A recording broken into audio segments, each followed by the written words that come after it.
offered by Mr. Gallego of Texas. Pursuant to House Resolution 604, the gentleman from Texas, Mr. Gallego, and a member opposed each will control 5 minutes. The chair recognizes the gentleman from Texas. Thank you, Mr. Chairman. I'd like to begin by thanking Chairman Rogers and the ranking member for an opportunity to work on this issue with him, and I certainly wish Chairman Rogers well in his future endeavors. Mr. Chairman, this amendment helps us find ways to ensure that our veterans and other former public servants can continue their service to our country on cybersecurity, a critical national security need that will only grow in importance over the next several years. While Congress is well aware of the challenges that we face in cybersecurity, it's important to understand that cyber attacks are not only aimed at the government where they challenge our national security and endanger our troops, but these attacks also target our nation's economic advantages, our core advantages, when they steal proprietary information and intellectual property from American firms that lead the nation and lead the world in innovation.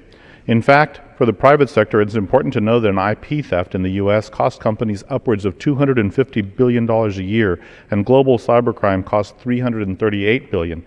And when you factor in downtime, either way, that's a lot of money. And we spend up to, no kidding, $1 trillion fixing these problems. These highlight an important point that if these attacks on American companies are so bad, just use your imagination to figure the threat of cyber attacks on the Department of Defense or other critical intelligence agencies.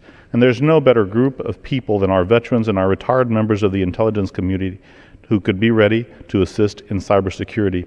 And this amendment allows us to do everything we can to support our veterans who are looking for jobs, along with those retired members of the intelligence community who've already demonstrated their commitment to public service.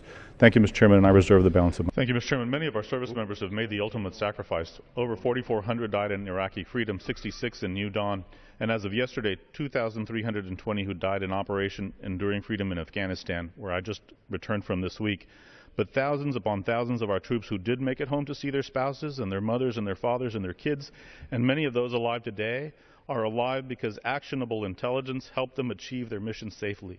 While there's been a lot of criticism about intelligence collection, and we've had a very robust debate on these issues, I think it important that we concentrate on the fact that intelligence is so critical to the lives our men and women in uniform. And it really does help them come back home today safe with their families because of the work of our numerous intelligence agencies who provided the information they need to stay alive. Mr. Chairman, I also want to do a shout out to the Air Force ISR agency in the 24th in San Antonio in Bexar County. I know that they do critical work to protect and defend our liberty each and every day. Thank you, Mr. Chairman. I yield back.